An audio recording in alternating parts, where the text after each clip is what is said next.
Olá, bem-vindos, bem-vindas você ao nossa nova aula hoje, que é a aula 3, Mito da Caverna de Platão. Hoje vamos mergulhar em um dos textos mais famosos e fascinantes da filosofia, o Mito da Caverna de Platão. Esse mito, narrado no livro 7, esse livro 7, República, né, de Platão, é mais do que uma história, né? É uma alegoria poderosa e de conhecimento, verdade e educação. Também uma crítica às ilusões que nos prende a um convite e libertação da mente. Ao longo deste vídeo, vamos entender o que o mito da caverna e qual o seu contexto da filosofia platônica, como vai funcionar essa metáfora. Então, essa metáfora e quais são os seus princípios, os seus primeiros significados e seus principais significados também. E como podemos ampliá-lo à nossa vida de hoje. No final, você vai perceber que o mesmo escrito, há mais de 2000 anos, esse mito continua atual e nos ajuda a refletir sobre nossa relação com a realidade. Dentro da sua contextualização, Platão e a sua filosofia, Platão viveu no século IV, século IV, né, antes de Cristo, e foi discípulo de Sócrates e mestre de Aristóteles. Seu pensamento é marcado pela teoria das ideias, a crença de que existe uma realidade superior, eterna e perfeita, das formas ou das ideias. E o que o mundo sensível que vemos não é apenas uma cópia imperfeita.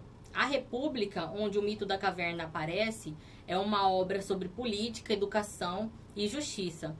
Platão usa a caverna para ilustrar o processo de passagem da ignorância para o conhecimento verdadeiro e também para justificar a necessidade de filósofos no governo. E aí é nesse contexto que o mito aparece. É como uma metáfora do que significa educar e transformar a alma. Vamos agora relembrar o mito. Imagine pessoas acorrentadas desde a infância dentro de uma caverna. Elas estão presas de tal forma que podem olhar para a parede do fundo. Atrás delas há uma fogueira. E entre a fogueira, os prisioneiros passam pessoas carregando objetos, né? E esses objetos projetam sombras na parede da caverna. Como os prisioneiros que nunca viram outra coisa, eles acreditam que as sombras são a realidade. Para eles, o mundo é apenas isso: formas sem vidas refletidas na parede. Agora imagine um desses prisioneiros que se liberta. No início, a luz da fogueira o incomoda e ele não acredita no que vê. Mas pouco a pouco ele se acostuma e percebe que as sombras não eram essa realidade, eram apenas cópias. Se ele sair da caverna, a luz do sol o cega no início. Mas depois ele vai descobrindo o mundo real. As árvores, os rios, o céu, o próprio sol. Então ele entende que tudo o que via antes era apenas uma ilusão.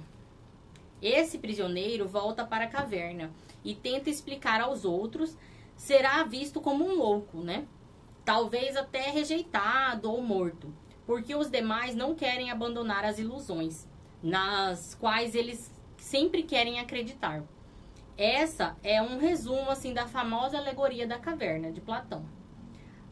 Na interpretação filosófica, o que a gente pode dizer é o que Platão quer nos dizer com isso. O mito da caverna simboliza o processo do conhecimento. As sombras, as opiniões, as aparências, aquilo que parece ser, mas não é. O prisioneiro liberto representa a alma, que busca a verdade. No mundo exterior é o mundo das ideias, né? Ele é eterno e imutável.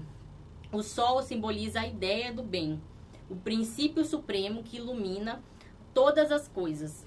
Platão vai nos mostrar que a maioria das pessoas vivem prisioneiras das aparências, acreditando em sombras.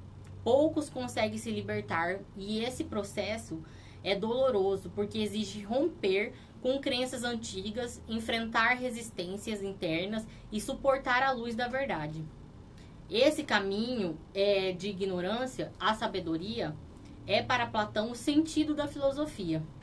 Para ele, isso que significa, o que significaria, né, a filosofia para ele. Platão não conta essa história por acaso. Ele quer nos mostrar que a educação verdadeira não é simplesmente encher a mente de informações, mas converter a alma, virar o olhar na direção certa e sair da escuridão para a luz. Aqui entra a política, né? Na República, Platão defende que os governantes deveriam ser filósofos, porque só quem contempla a verdade e o bem é capaz de governar, né, de forma justa, né? O mito da caverna é, portanto, também um argumento político. A cidade precisa de líderes que conheçam a realidade, que não se enganem com sombras. Dentro da atualidade agora, sobre a atualidade do mito, por que esse mito ainda fala tanto para nós? Porque ele descreve nossa condição humana. Muitas vezes vivemos presos em cavernas modernas, né? E a caverna das redes sociais, da superficialidade, do consumismo, da desinformação. Vivemos cercados de sombras, acreditando em aparências, em versões parciais da realidade. Então, às vezes você acredita em coisas que não são verdade, né? As fake news e tantas coisas assim. A libertação é sempre difícil. Requer esforço, estudo, reflexão, crítica. E quando alguém tenta nos mostrar uma nova visão do mundo, muitas vezes resistimos, porque é mais confortável ficar na caverna. Platão nos provoca. Estamos dispostos a sair da nossa caverna? Aí eu vou trazer assim uma comparação da ciência e religião. Podemos também interpretar o mito em diálogo com outros campos. Para a ciência, a saída da caverna é a busca por explicações racionais em vez de aparência. Para a religião, pode simbolizar a iluminação espiritual, a passagem da ignorância para a revelação, né? A revelação e para a psicologia pode representar o processo de autoconhecimento, quando a pessoa deixa de viver de ilusões e encara a sua própria verdade. Esse é o poder do mito da caverna. Ele é universal. Ele pode ser relido em diferentes contextos.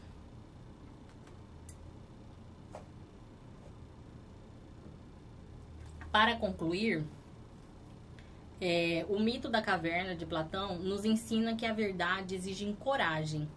Não é fácil abandonar as sombras e olhar para a luz, mas só assim podemos viver plenamente, guiados pela não ilusão, né? Mas sim pela realidade. Platão nos lembra que a filosofia é esse caminho de libertação. Não nos dá as respostas prontas, mas nos convida a questionar, a sair da zona de conforto, a buscar a verdade além das aparências. É um desafio que fica, qual é a sua caverna? Quais são as sombras que você ainda confundem com a realidade? Muito obrigada por nos assistir até aqui. E se você gostou do vídeo, curte, compartilha, se inscreva no canal e para mais conteúdos de filosofia. Até a próxima!